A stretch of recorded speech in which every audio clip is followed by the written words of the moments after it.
ओम नमो नारायण। चंद्र से निर्मित योग की बात करते हैं। चंद्र कौन से स्थान में अच्छे फल देने वाला बनता है? तो चंद्र दूसरे स्थान में धन धान्य कुटुंब, चौथे भूमि मातु, पांचवा स्थान विद्या संतान, सप्तम स्थान दाम्पत्य भागीदारी, नवम स्थान भाग्य, दसम स्थान कर्म स्थान में अगर चंद्र की स्थिति है तो वो शुभ फल देने वाला और त्वरित फल देने वाला बनता है। ये जो ये स्थान में चंद्र शुभ है तो वो लोगों का भाग्योदय 24 ईयर्स के आसपास होने को शुरू हो जाता है। चंद्र से बने हुए 5 मुख्य योग की अपने बात करते हैं तो एक सुनफा योग, अनफा योग, दूरधरा, गज केसरी और चंद्राधिपति योग। सुनफा योग यानी चंद्र से दूसरे भाव में, चंद्र जिस भाव में है वहां से दूसरे भाव में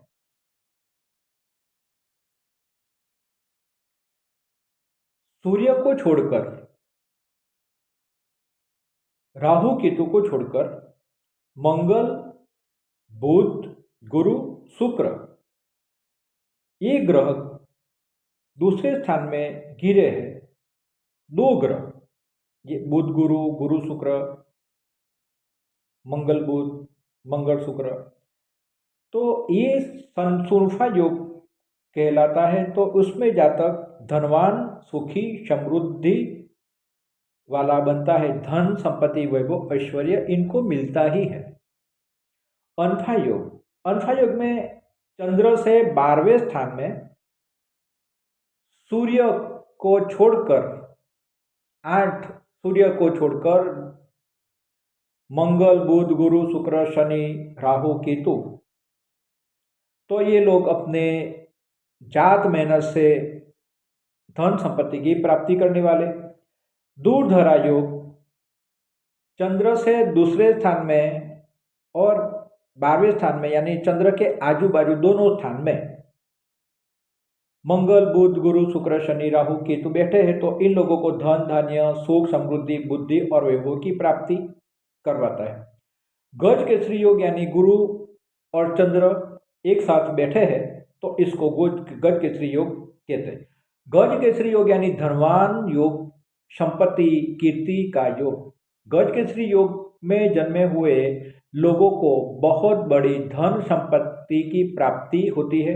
बहुत ही बड़ी अच्छी यात्राएं, मुसाफरी, हवाई मुसाफरी और जल मुसाफरी इन लोगों के भाग्य में होती है। गज केसरी योग वाले लोग अधिकांश बहुत ही बड़े धन संपत्ति वैभव ऐश्वर्य के मालिक बन जाते हैं। पुत्र सुख, कुटुंब का सुख, पत्नी का सुख, लोगों का सुख, अपने साथ मित्र वर्ग का सुख, अधिकारी वर्ग का सुख, सबका सुख गज केसरी योग वाले को मिलता है। चंद्राधिपति योग में चंद्र जिस स्थान में बैठे हैं वहां से 6ठे, 7वें या 8वें स्थान में शुभ ग्रह बैठा है, गुरु बैठा है, शुक्र बैठा है, बुध बैठा है तो इनको राजयोग, चंद्राधिपति राजयोग कहते हैं। ये लोगों को कोई भी परिस्थिति, कोई भी रोग, शत्रु, कोई भी विकट परिस्थिति इन लोगों को ज्यादा हैरान परेशान नहीं करती। आदि व्याधि उपाधि भी ज्यादा हैरान परेशान नहीं करती। बहुत ही सूक्ष्म समय के लिए, थोड़े समय के लिए ही उनके रोग शोक शत्रु रहते हैं। विकट परिस्थिति रहती है, बाद में विकट परिस्थिति, रोग शोक शत्रु सब ओझल हो जाते हैं, चले जाते हैं। ये लोग धनवान, संपत्तिवान, वैभव और ऐश्वर्य संपन्न बनते ही है। और इसके बाद बात करते हैं तो चंद्रमंगल भी लक्ष्मी योग है। चंद्रमंगल में जन्मे चंद्रमंगल का लक्ष्मी योग जिन लोगों का है तो ये लोग अगर प्रवाही का कामकाज करे, केमिकल का कामकाज करे, रंग रसायन का कामकाज करे, शिल्प का कामकाज करे, आर्किटेक्चर का काम करे, बाग बगीचे का कामकाज करे, खेती का कामकाज करे, सब्जी का कामकाज करे, टूर्स का कामकाज करे तो ये कामकाज करेंगे, व्यवसाय करेंगे या फिर ये व्यवसाय में ये लोग सहकार देंगे या फिर स्लीपिंग पार्टनर बनेंगे या फिर कमीशन एजेंट बनेंगे, तो चंद्रमंगल के युति वाले लोगों को ये फील्ड में बहुत ही बड़े धन संपत्ति वैभव ऐश्वर्य की प्राप्ति के योग बना है। तो धन संपत्ति वैभव ऐश्वर्य इन लोगों को मिलता है। सूर्य और चंद्र, चंद्र यानी रानी और सूर्य यानी राजा। सूर्य आत्मा है और चंद्र मन। सूर्य और चंद्र की युति को श्रापित दोष भी कहा जाता है, मगर हर बार ऐसा नहीं कि ये श्रापित ही है, क्योंकि एक आत्मा है और एक मन है। मन से ही आत्मा को जाना जाता है, मन से ही इंद्रियों को बल मिलता है, मन से ही जीवन की उन्नति, मन अपने आत्मा के प्रति इंसान को ले जाता है।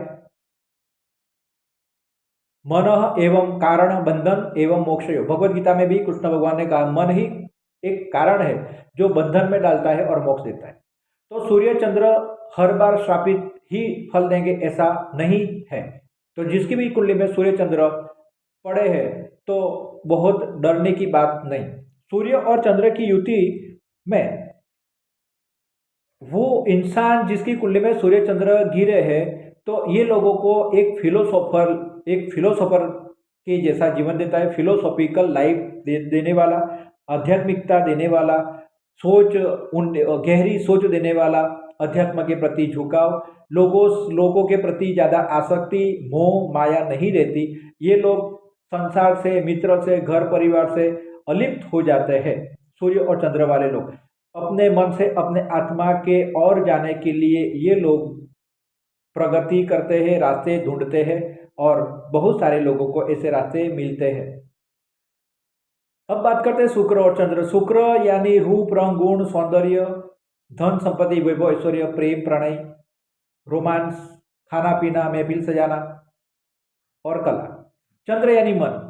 तो शुक्र और चंद्र दोनों अगर एक साथ बैठे तो ये शुक्र चंद्र की युति, ये भी बहुत ही बड़ा लक्ष्मी योग है, मालव्य लक्ष्मी योग है ये शुक्र चंद्र। शुक्र चंद्र में जन्मे हुए लोग बहुत ही आकर्षक, मोहिनी स्वरूप, सामने वाले को अट्रैक्ट करने वाले, सामने वाले को दृष्टि मात्रा से मोहित करने वाले लोग शुक्र चंद्र वाले लोग होते हैं। इन लोगों का रूप, रंग, गुण, सौंदर्य एक नहीं बहुत सारे लोगों को आकर्षित करता है। ये लोग मोहिनी स्वरूप वाले होते हैं। उनकी आंखों में भी एक प्रकार की आकर्षण शक्ति, उनके बॉडी में से भी एक पॉजिटिव आकर्षण शक्ति बाहर निकलती है, सामने वालों को अट्रैक्ट करती है। शुक्र चंद्र वाले लोग जिंदगी में बहुत बड़े धन संपत्ति, वैभव ऐश्वर्य की प्राप्ति करने को काबिल होते हैं। शुक्र और चंद्र के अनुरूप अगर ये लोग व्यवसाय करते हैं, काम करते हैं, पढ़ाई करते हैं, इस प्रकार के संबंध अगर ये लोग डेवलप करते हैं, तो शुक्र चंद्र के लोगों को धन, धान्य, सुख, समृद्धि, वैभव ऐश्वर्य मिलने की बहुत बड़ी संभावनाएं देखने को मिलती है। शुक्र और चंद्र वाले लोगों को गीत संगीत को भी अपनाना चाहिए। थोड़ा नृत्य करे, संगीत सुने या फिर गीत गाए, उनके लिए अच्छा है।